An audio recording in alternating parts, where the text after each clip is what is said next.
Mengapa dalam Al-Quran Allah seringkali menyebut dirinya dengan diksi kami, dengan lafadz kami?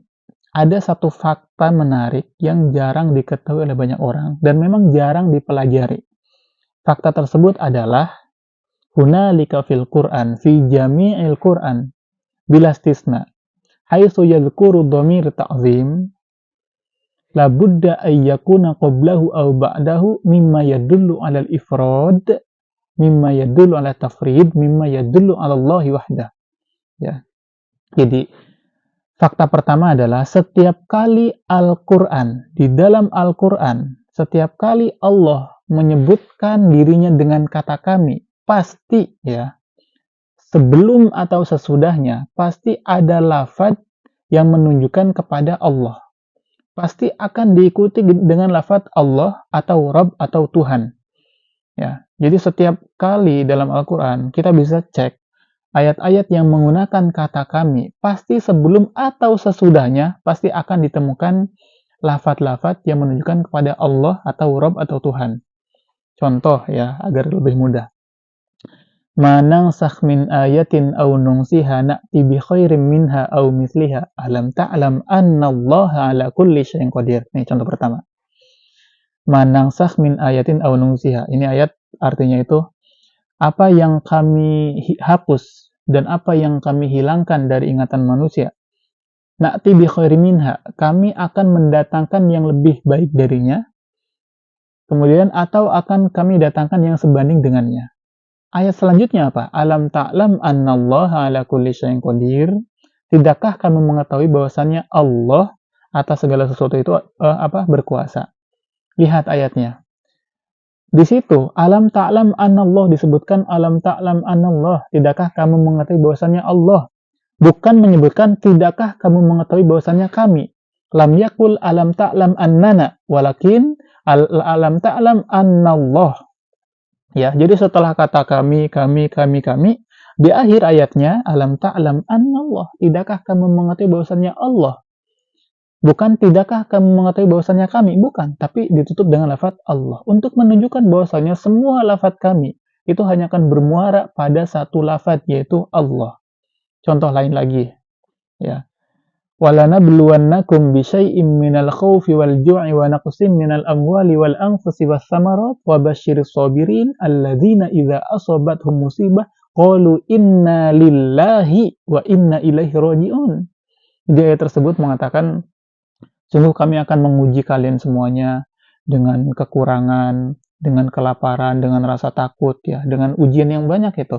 وَبَشِّرِ الصَّابِرِينَ. Kemudian berikanlah kabar gembira pada orang yang sabar, yang mana orang sabar itu ketika mereka mendapat musibah, mereka akan mengatakan inna lillahi, ya, inna lillahi. Jadi setelah ada kata kami ditutup dengan inna lillahi. Ya, lafadz Allah. Contoh lain lagi. Kulu min thayyibati ma razaqnakum washkuru lillah. Kulu, makanlah kalian, min thayyibat.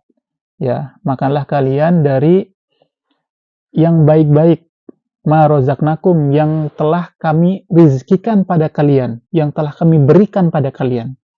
Apa ayat selanjutnya?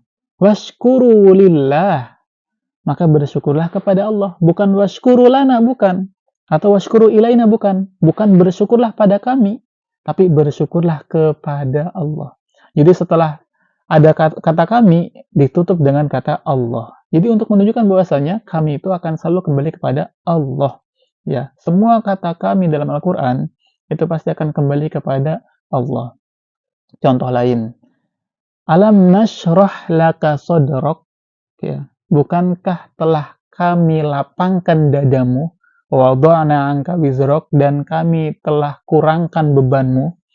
Ya, terus sampai akhir, itu di ayat akhirnya ada wa ila rabbika farghab, dan hanya kepada Tuhanmu lah hendaknya kamu berharap. Bukan wa ilaina, dan hanya kepada kamilah, bukan, tapi wa ila rabbik. Jadi ditutup dengan wa ila rabbik, kepada Tuhanmu lah. Contoh dalam surat Al-Qadr, inna anzalnahu fi lailatul qadr wa ma adraka ma lailatul qadr, lailatul qadri khairum min alfi syahr, tanazzalul malaikatu warruhu fiha biizni rabbihim. Nah, jadi kami telah menurunkan Al-Quran di malam Lailatul Qadr, Nanti ayatnya tanazzalul malaikatu warruh. Malam itu tuh di mana malam para malaikat dan malaikat Jibril turun biizni rabbihim, dengan izin Tuhan mereka, dengan izin Allah. Bukan biiznina, bukan dengan izin kami, tapi biizni rabbihim, dengan izin Rabb mereka, Tuhan mereka. Bahkan dalam surat paling pendek dalam Al-Quran pun seperti itu. Inna a'tainakal kautsar, sungguh telah kami berikan kepadamu Muhammad nikmat yang sangat banyak, al-kautsar.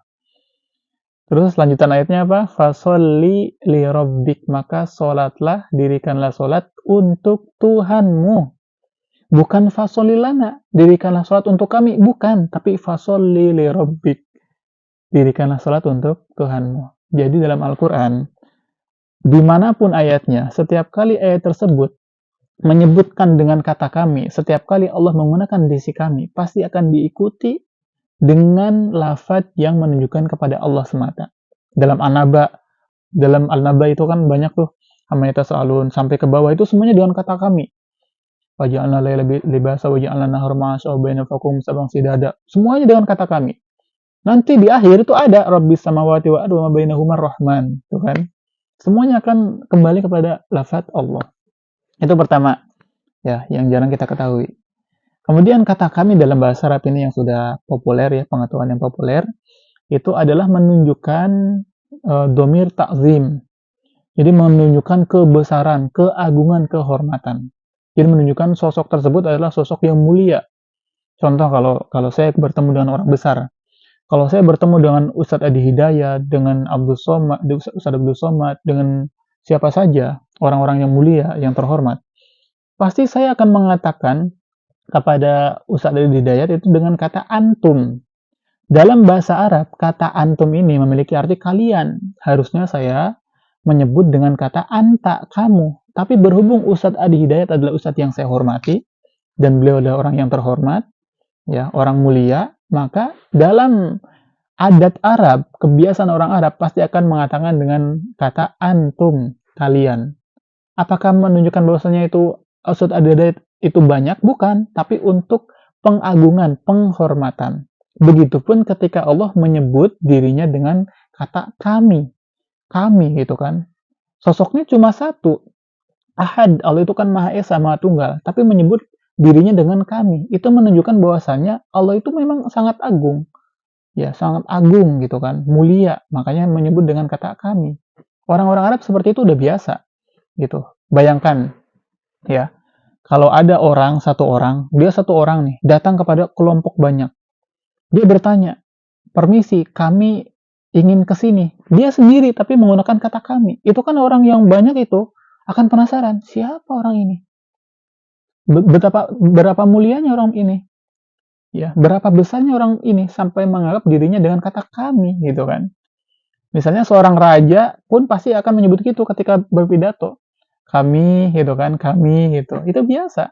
Kata kami itu dalam bahasa Arab sebagai bentuk keagungan. Nah, kemudian dalam poin lainnya kata kami juga menunjukkan mewakili atau melibatkan banyak pihak. Ketika Allah menurunkan Al-Quran, itu kan Allah juga melibatkan Jibril. Makanya inna anzalnahu, kami turunkan Al-Quran. Ketika Allah menurunkan hujan, itu juga melibatkan banyak kan, banyak malaikat, melibatkan banyak hal. Ya, ketika rizki diturunkan pun, itu kan melibatkan banyak hal, melibatkan makhluknya. Makanya Allah menggunakan kata kami. Tapi setiap ada kata kami, pasti akan selalu bermuara pada lafaz Allah. Menunjukkan bahwasanya semuanya berasal dari Allah. Itu rahasia kata kami dalam Al-Quran. Seperti itu. Semoga bermanfaat. Assalamualaikum warahmatullahi wabarakatuh.